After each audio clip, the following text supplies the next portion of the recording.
Finally आज IPL का final match हो चुका है और आरसीबी ने आईपीएल का सीजन 18 जीत लिया है। ये दोनों टीमें ऐसी थी कि जो कि कभी आईपीएल जीती नहीं है। लेकिन आई थिंक दोनों डिजर्विंग टीमें थी और दोनों ने जिस तरह से परफॉर्म किया पूरे आईपीएल में, आई थिंक दोनों डिजर्व करती थी फाइनल में। और मुझे थोड़ा सा आज लगा कि पंजाब किंग्स की जो बॉडी लैंग्वेज थी वो थोड़ी सी मुझे लो लगी। हालांकि उन्होंने आरसीबी को बहुत अच्छे टोटल पे आई थिंक रोक लिया था और ये टोटल चेजेबल था। मेरे ख्याल से पंजाब किंग्स ने बैटिंग को इतनी खास की नहीं है। इवन आरसीबी भी जब बैटिंग कर रहा था तो ऐसे नहीं लग रहा था कोई बहुत ज्यादा मारपीट हो रही है। सो आई थिंक देखते हैं आज के मैच में हुआ क्या है। फिर उसके बाद इसके बारे में बात करते हैं। पंजाब किंग्स टॉस जीत गया था और बॉलिंग का फैसला किया था और मेरे ख्याल से ठीक फैसला ही था और ये चेजेबल था, मतलब 6 रन से हारे हैं। सो आई थिंक ये चेजेबल तो था। फिल सॉल्ट जल्दी आउट हो गए थे, 16 रन इन्होंने बनाए।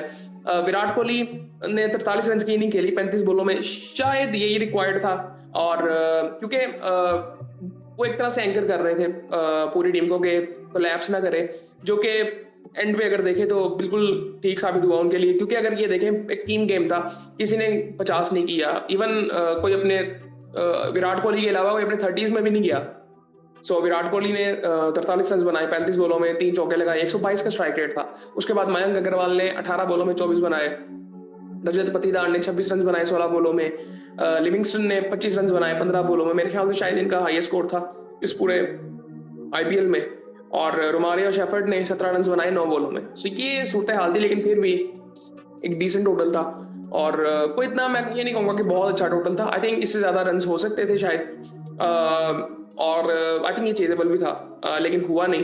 किस्मत में आज मेरे ख्याल से आरसीबी के था कि वो आईपीएल जीतेगा। सो आई थिंक वही हुआ है। फॉलो विकेट्स की अगर बात करें तो पहली 18 पे गिरती है, दूसरी 56 पे गिरती है, तीसरी 96 पे गिरती है 96 पे, चौथी 131 पे गिरती है, पांचवी 167 पे गिरती है, छठी 171 पे गिरती है, सातवीं 188 पे गिरती है, आठवीं 179 पे गिरती है। सो आई थिंक मेरे ख्याल से नौवीं 190 पे फिर गिरती है। सो मेरे ख्याल से बड़े आई थिंक स्टेबल तरीके से लेके गए हैं आरसीबी के बैटर्स को। इतना मतलब चांस मैं नहीं कहूंगा कि एक्स्ट्रा कोई लिया है। लिविंगस्टन ने कुछ एक्स्ट्रा वो थोड़ी रिस्की खेल रहे थे, बट आई थिंक ओवरऑल सबने एक बड़ी स्टेबल तरीके से 190 तक ले गई हैं टोटल को। उसके बाद अगर बॉलिंग की बात करें पंजाब की तो अर्शदीप ने 4 ओवरों में 40 रन दिए, 3 आउट किए। काइल जेमिसन ने 3 आउट किए। अजमतुल्ला उमर सही ने 1 आउट किया 35 रन देके 4 ओवरों में। विजय कुमार बेशक ने 4 ओवरों में 30 रन देके 1 आउट किया है। युजवेंद्र चहल ने 4 ओवरों में 37 रन देके 1 आउट किया और उन्होंने सिर्फ 5 बॉलर्स ही ट्राई किए हैं। और उसके बाद पंजाब बैटिंग के लिए आता है तो ऊपर से एक डिसेंट स्टार्ट था। प्रियांश आर्या ने 24 रन बनाए। प्रभसिमरन सिंह ने, जब ये बैटिंग के लिए आए थे तो उस वक्त मुझे हो गया था कि शायद ये जीत जाएंगे, क्योंकि जिस तरह से इनकी बैटिंग लाइनअप है। और वो तो तब थोड़ा सा हुआ जब इंग्लिश आउट हुआ और उससे पहले जब अय्यर आउट हो गया था जल्दी, वो उस वक्त थोड़ा सा हुआ। पिच में भी थोड़ा सा मैं कहूंगा कि हल्का सा जरा मुझे लग रहा था कि बॉल रुक के आ रहा है, लेकिन आई थिंक फिर भी ये टोटल चेजेबल था। प्रभसिमरन सिंह ने 26 रन बनाए। इनकी इनिंग की मुझे समझ नहीं आ रही थी, इनसे भी शॉट लग नहीं रही थी वो इतनी खास। 2 छक्के इन्होंने लगाए, लेकिन सिर्फ 118 का स्ट्राइक रेट इनका था। इंग्लिश ने अच्छी इनिंग खेली आज, फिर मुझे लग रहा था कि मैच खींच के ले जाएगा शायद। लेकिन जब ये आउट हुआ तो फिर उसके बाद काफी ज्यादा आई थिंक हो गया था चांस, क्योंकि दूसरी तरफ से कोई इतना खास कुछ कर नहीं रहा था। अय्यर आउट हुआ था जब उसने 1 रन बनाया। पूरा टूर्नामेंट उसका जिस तरह से गया आई थिंक जबरदस्त है और मैं इससे बड़ा इंप्रेस हूँ कि जिस तरह से उसने परफॉर्म किया पूरे टूर्नामेंट में। और निहाल वडेरा ने 15 रन बनाए, सुशांत सिंह ने 61 रन बनाए 30 बॉलों में। अब यहाँ पे अगर देखें ना, सुशांत की अच्छी इनिंग लग रही है, बट आई थिंक मेरे ख्याल से मैं इतना ही कहूंगा कि आज शायद पंजाब की किस्मत में नहीं था। अदरवाइज आई थिंक ये टोटल चेजेबल मेरे ख्याल से था। और ये भी एंड पे उसको मार पड़ी है, क्या नाम है उसका, हेजलवुड को। अदरवाइज ये टोटल काफी ज्यादा, मतलब अभी आखिरी ओवर में भी काफी रन पड़े हुए थे। सो आई थिंक 20-25 रन उसको पड़े हैं आखिरी ओवर में हेजलवुड को। भुवनेश्वर कुमार ने 4 ओवरों में 38 रन दिए, 2 आउट किए। यश दयाल ने 3 ओवरों में 18 रन दिए, 1 आउट किया।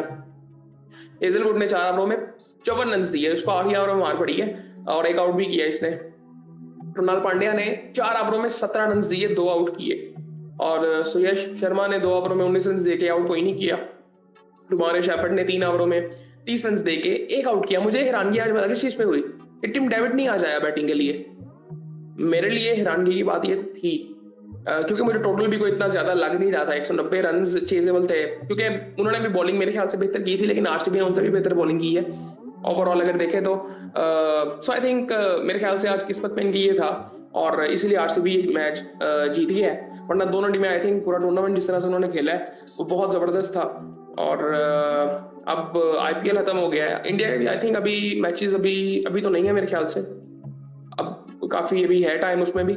और पाकिस्तान की भी अभी कोई सीरीज आ नहीं रही है आने वाले कुछ टाइम में, मतलब अभी है मेरे ख्याल से अगले महीने है उनकी जो है सीरीज। इंडिया की भी वो मे भी इस महीने के एंड पे, अगले महीने के एंड पे है, जो इंग्लैंड के साथ 5 टेस्ट है। सो देखते हैं फिर उसमें क्या होता है। लेकिन अब आई थिंक थोड़ा सा ना आई थिंक 2 महीने हो गए तकरीबन, 2-2.5 महीने हो गए हम बहुत रेगुलरली काम कर रहे हैं और रेगुलरली वीडियोस इस पे बनाना आई थिंक मेरे लिए भी बीच में ऐसे टाइम आते थे, स्पेशली जब वीकेंड्स होते थे और मतलब वीकेंड्स पे 2-2 मैचेस होते थे पर डे यहाँ पे आईपीएल में। और जब वहाँ पे भी 2-3 मैचेस होते थे तो बड़ा आई थिंक मुश्किल हो जाती, 3-4 वीडियोस बनानी पड़ती थी उसके दौरान। आई थिंक पीएसएल भी चल रहा था और ये आई थिंक वो वीकेंड्स थोड़े से मुश्किल होते थे, वरना ओवरऑल आई थिंक ठीक था, कोई इतना मतलब मसला नहीं था। सो ये सूरत हाल थी। आई थिंक मेरे ख्याल से अब कुछ लोग बात ये कर रहे हैं कि शायद विराट कोहली रिटायरमेंट ले लें।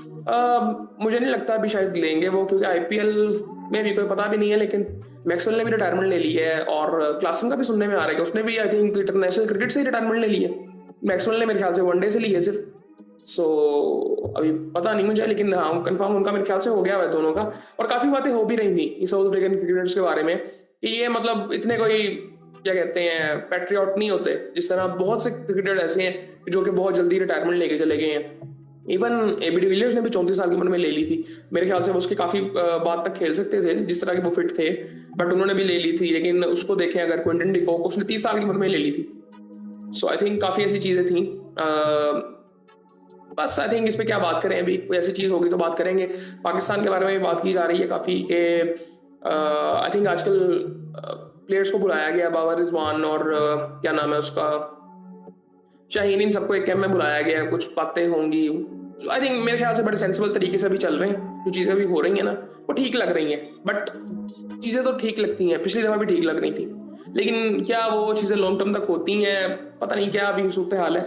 सो खैर उसके बारे में देखेंगे, अगर डिटेल में कोई बात करनी हुई तो करेंगे। बाकी ये छोटी मोटी चीज़ें अभी चल रही हैं और मेरे ख्याल से एक बड़ा मिलजुल के चीज़ें लेके चलनी चाहिए, लेकिन बहुत लॉजिकली। ये नहीं कि बस ठीक है वो फेवरेटिज्म के तहत वो चीज़ें मेरे ख्याल से होंगी तो नहीं। माइक हैसन है, सो गोरा जब होता है बीच में तो वो इन कामों में पड़ता नहीं है। सो मेरे ख्याल से अब शायद पीसीबी को भी समझ आ गई हो इन चीज़ें। कल मैं आई थिंक वीडियो देख रहा था जिसमें फैंस कह रहे थे कि ठीक है बाबर आजम हो चाहे हम मैच हार दें, भाई इतना नहीं।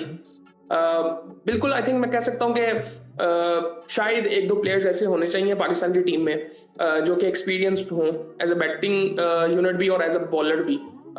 शाहीन की जिस तरह से वो वापस आ रहे हैं परफॉर्म करके हैं। मेरा बड़ी सिंपल सा एक लॉजिक है, टैलेंट नहीं खेलना चाहिए डायरेक्टली, परफॉर्मेंस की बेस पे इंसान को खेलना चाहिए। बड़ी सिंपल सी बात है।